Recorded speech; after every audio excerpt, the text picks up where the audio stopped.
Okay, so in the last lesson, we looked at the city of Florence as the birthplace of the Reformation. I keep saying that. The Renaissance, this kind of cultural flowering of knowledge and creativity several hundred years ago in Italy and Europe.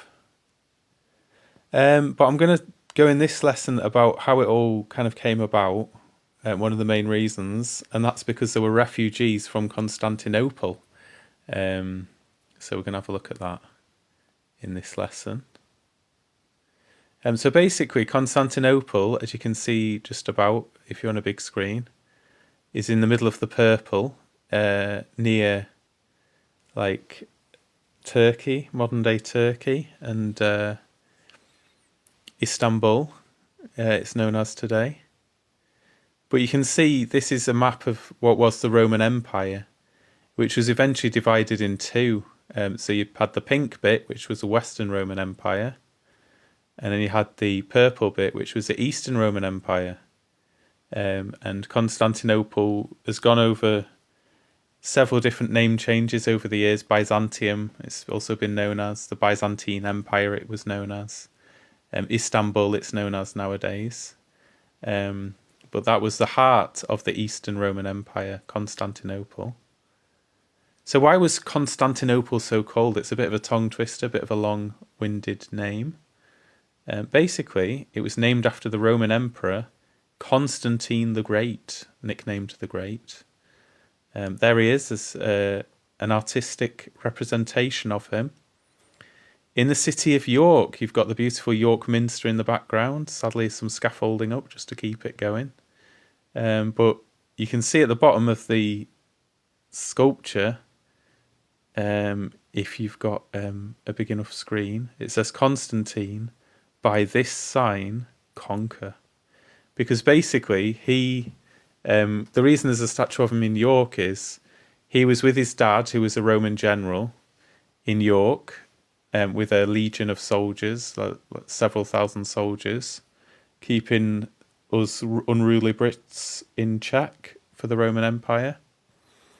And then his dad died, so the army made him the general, and he decided to become the Roman emperor. So he marched with his army on Rome, and he had a battle to become the Roman emperor, and he claimed to have a vision of the cross of Jesus.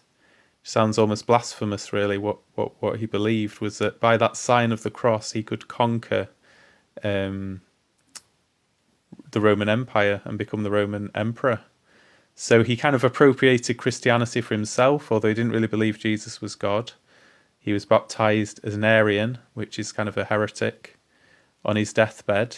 So he probably wasn't really a Christian. But he certainly saw the convenience of appropriating Christian things for his empire, because there were a lot of Christians in his empire. But that's Constantine anyway, and he eventually he founded the city of Constantinople, and he made it his capital. But Constantine fell and the Byzantine Empire ended. So Constantinople fell. Not until 1453, so well into the Middle Ages after the Roman era. The Western Roman Empire had long since fallen, but it didn't take till 1453 for the Eastern Roman Empire, or the Byzantine Empire, to fall.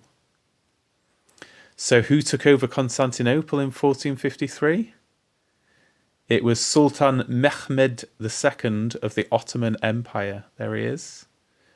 A very powerful person. So, as you can imagine, there were a lot of refugees because they didn't want to get their heads chopped off or what have you. So they went, a lot of them, to Italia. And Florence, more specifically, a lot of them. So the refugees from Constantinople influenced the Renaissance because they brought lots of ancient Greek learning with them, which was rediscovered, and it helped to encourage a cultural flourishing. So Eastern and Western Christendom had been enemies, and there's still a division between Roman Catholicism, Eastern Orthodoxy.